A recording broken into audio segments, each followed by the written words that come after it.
Hello, welcome to Catherine's Creatures. This is a series where I get to talk a little bit about and touch base upon various mythological beast beings and the like, pulled from lore worldwide.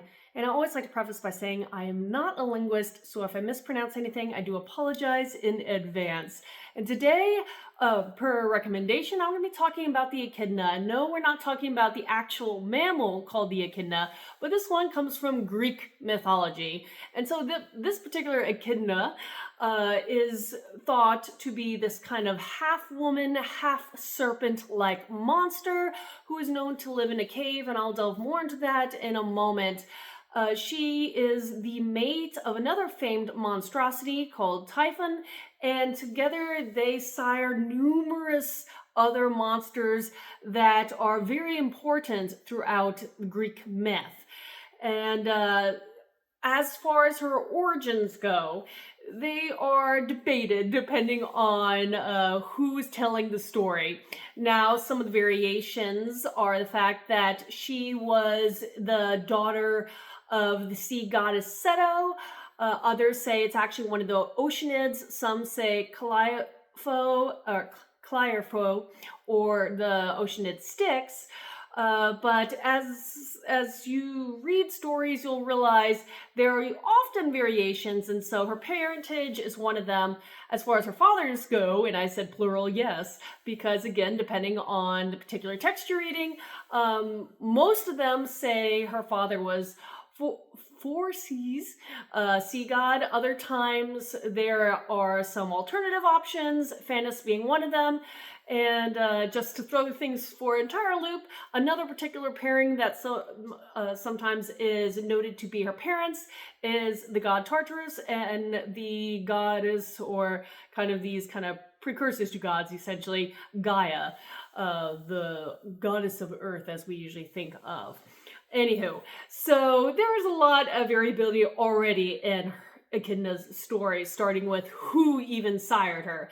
Now, regardless of her parentage, she is viewed as this kind of flesh-eating monster, as I mentioned, kind of this half-woman, half-serpent.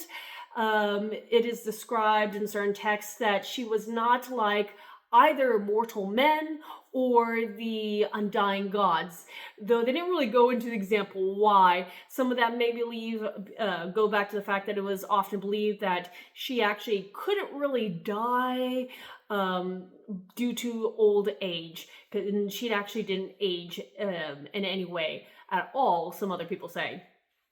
And in part of that, it's because of her, whichever heritage you look at, be a god or kind of nymph, oceanid kind of thing, she was always thought to have some kind of nymph genetics, if we want to even go with that modern term, being a half nymph.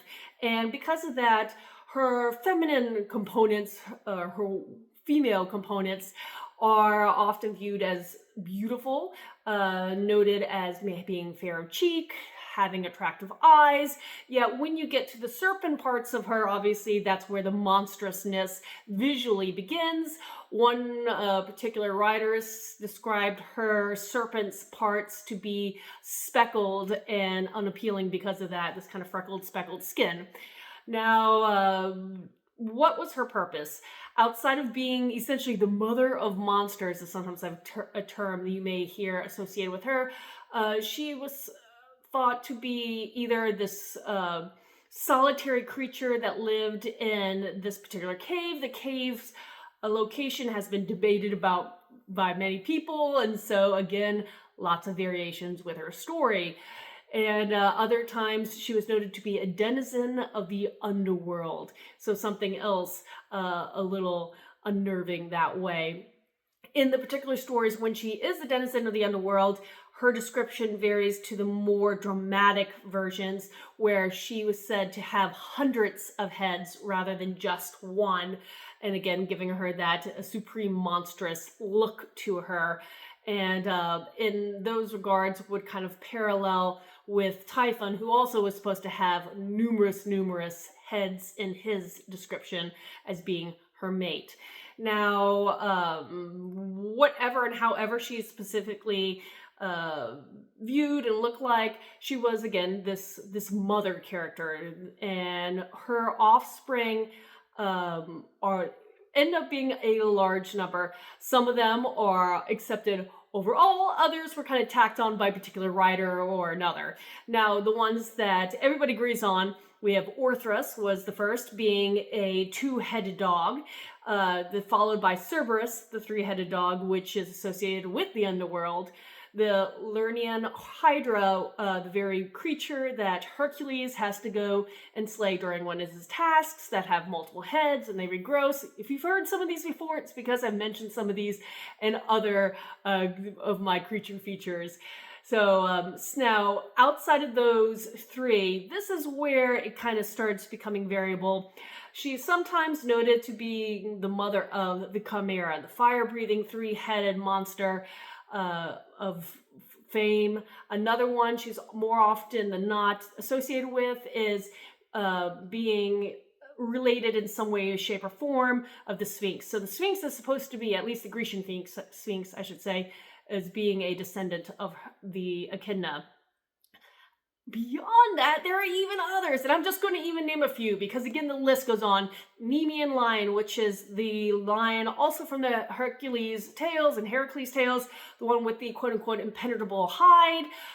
There is the Caucasian eagle, which was the very particular creature that would fly down every day, picking out the liver of Prometheus, from that story and the flying away, so for Prometheus to regrow his liver and then start the process again the next day. There's also the Ladin, which is a type of dragon-like creature from Greek myth that is sometimes said to be one of her children as well. So again, the list goes on. And so regardless of which particular monsters you believe she mothered, she had over time, she is an intriguing creature of myth. If you have any question about this or anything else, please post them in the comments below or message me on any of my other social media. And until next time, everyone, Skål.